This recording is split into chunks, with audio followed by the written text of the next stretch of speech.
I'd like to draw your attention to our exercise of the day called the List Comprehensions Exercise. So I'd like to invite you to click into that exercise and make a copy of it for yourself.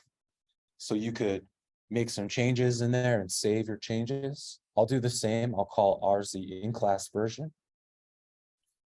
And I'll share that link with you.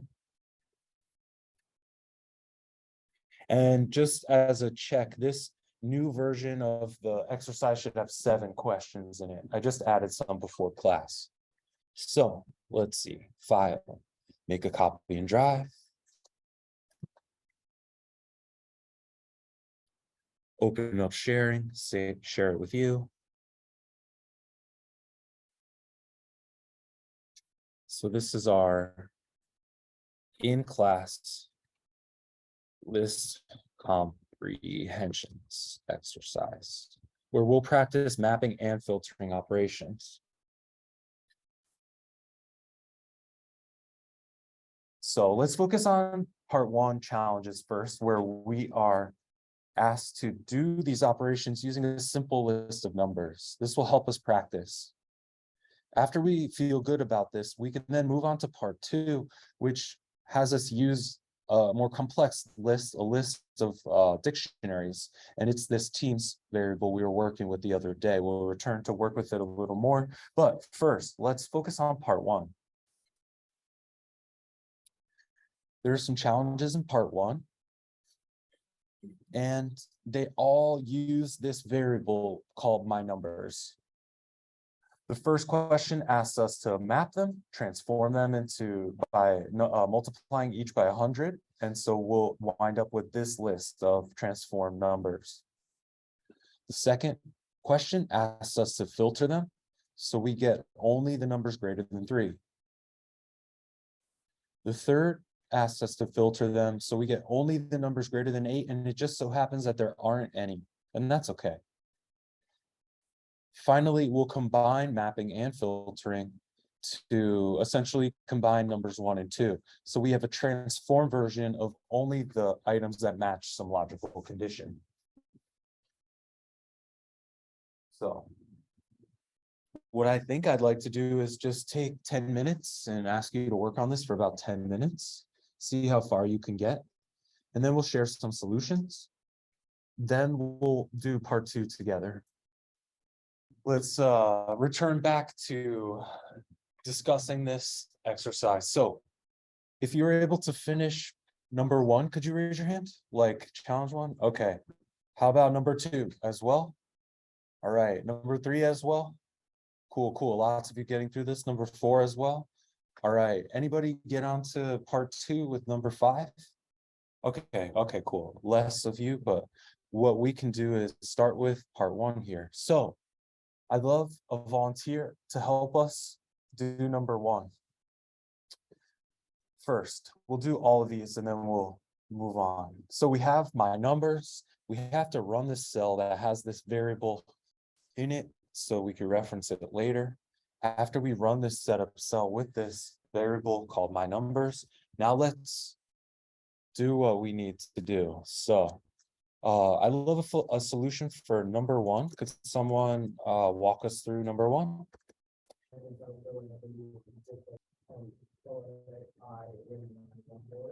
Looping through the existing list of numbers. Yep, I'm listening.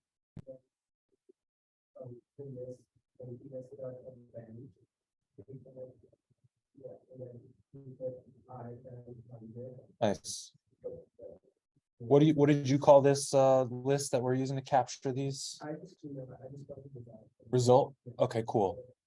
Cool. Let's say like results equals empty list. Now we loop through the original list and now we say results dot append. And then what do we do at the end to print these out? Yeah, I think I'll encourage folks to print the results afterwards.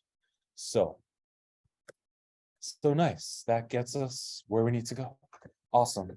So we're using this approach, starting with an empty list, looping through our existing list, capturing, collecting some kind of value for later. And in this case, the value that we collect is the transformed item. This is very similar to the one we did together. All right, moving on. Any questions about that one? Moving on, number 2, I love a volunteer to help us do this one. I recopied this one of my years. Yep. And then I made an empty list and I just wanted numbers. Sure. Yep. And then for my for loop, I did for I in my numbers. Yep. If I is greater than 3 equal. New num style. Nice, nice. So here we're using an if statement. And then I did.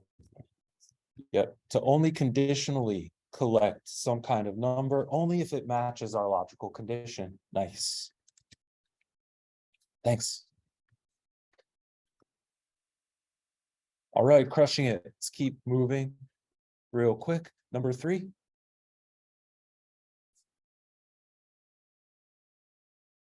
Yeah. So we can use n here, for example. It's all good. If we do n, then we will only collect n if it's greater than 8, something like that.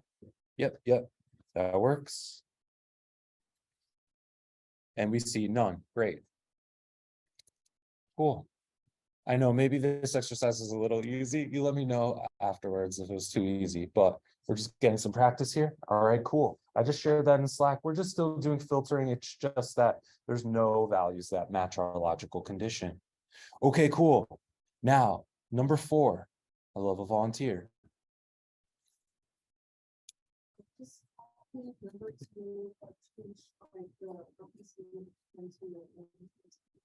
Yeah, so our condition from number 2 was if n is greater than 3, I think, right? And then we will, instead of collecting the number itself, we'll collect a transform version of it. And that's just combining our filtering and mapping approach. Nice. So I'll share this in Slack as well. So what you see there is, like, depending on what our goal is, this process is very similar. We start with the empty list, we move through the existing list, we collect some kind of item for later, and then we'll have access to our collected items. Questions about any of these before we move on? Maybe too easy, but all right. So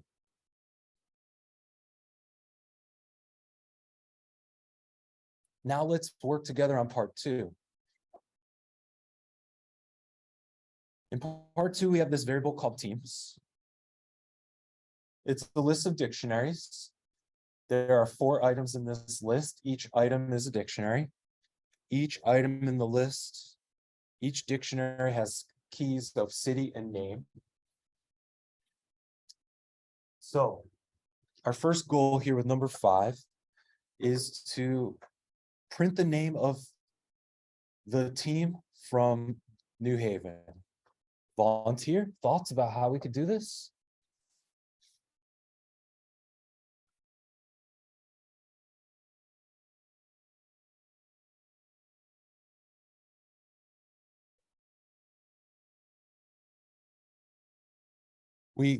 Yeah, in the next one we'll need that. Yeah, I know where you're going.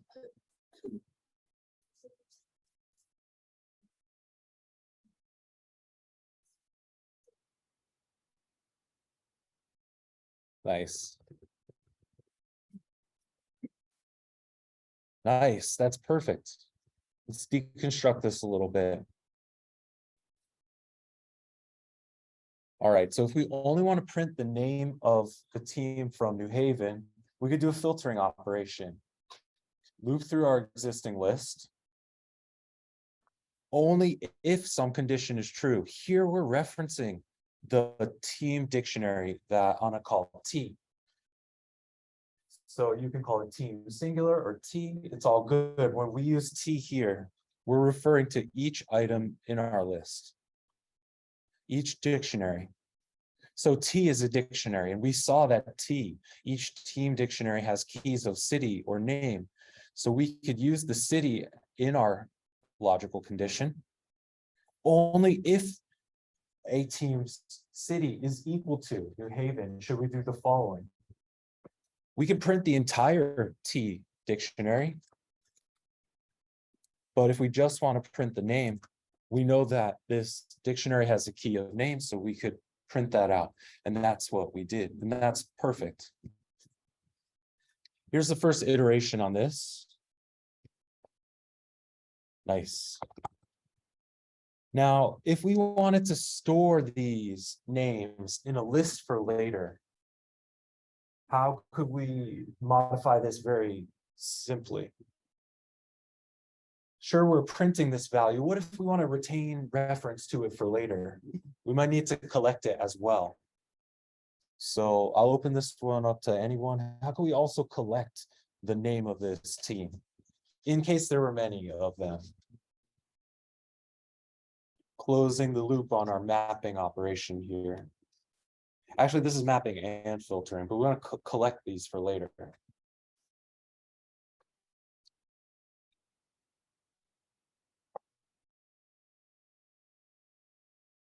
If this is easy, you can shout it out. Let's use the new empty list, maybe call it matching teams or something. And then sure, we could print out something, but we can also collect it for later. Maybe we'll say like matching teams dot append. And now we could either append the entire team if we needed to access more of its properties, more of its keys. But if we just want to collect the names, we'll do a mapping operation here and just collect the name. Now, I guess I should call this matching team names. And now when the loop is finished and we print matching team names, it should retain the values that match. And this is a list. Remember that our matching team names is a list, so we could like count the number of items and do good stuff like that. But anyway, here's how we would extend that, I think, to collect these as well. All right, awesome. Hopefully what you could see is that the technique that we're using is the same. It's just like our list is a little more complex, but it doesn't really matter. Instead of transforming a number by multiplying it, we're just transforming a dictionary by just taking one of its keys. So we wind up with not a list of dictionaries, but just a list of strings. And that's our transformation. The filtering comes in with our if statement here. Only if our logical condition is met should we collect some value for later or print it. Awesome. So I shared this in Slack. And let's keep it moving together here. Number 6. How could we collect the names of the teams from New York? Maybe we could use this first one as a starting point. How could we update this number 5 solution?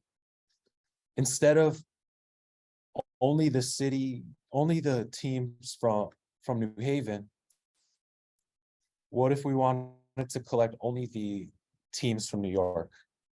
How would we modify this for number 6?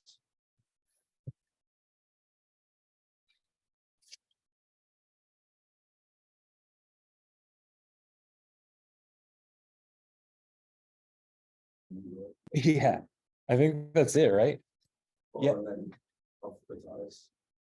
Oh, right. We will need to sort as well. And that's what we heard earlier. So first, let's just see if we could print the list, then we could sort it later. All right. So our filter condition is very similar, except now instead of teams that match the condition where the city is New Haven, only one team met that condition. We just changed the condition. We want teams that match the city of New York. And it just turns out that 2 match this condition. Cool. So we have their names and we want to sort them. And so depending on what we collected here, if we collected the entire team, then we'd reach into our operator module item getter function, and we would need to sort the list of team dictionaries on the basis of their name, and then we could like print the names or something. But if we're also doing a mapping operation here and only collecting the name, then we wind up with a list of simple strings, and we could sort that list of simple strings just by passing it into the sorted function. So it depends on like what our objectives are. We might do things differently, but that's the solution to this one. Or one of the solutions, I should say. All right. Cool. Now, how would we modify what we just had?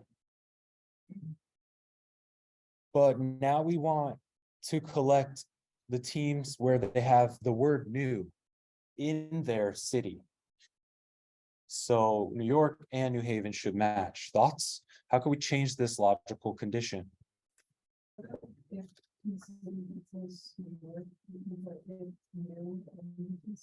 Awesome. If the word new, if the substring new is included in that city, remember, we could use the in operator for testing inclusion, and it will work on lists. Like, is this item in the list? True or false? We can also use it with strings. So is this substring in our greater city string? If that is the case, then we'll match, collect, and then sort later. Awesome. Nice. So that was it. That was us getting through these exercises. We're not intimidated by the fact that we're working now with a more complex list. We just are operating with each item a little differently. We have each item as a dictionary, so we're accessing its keys and doing some stuff with its values.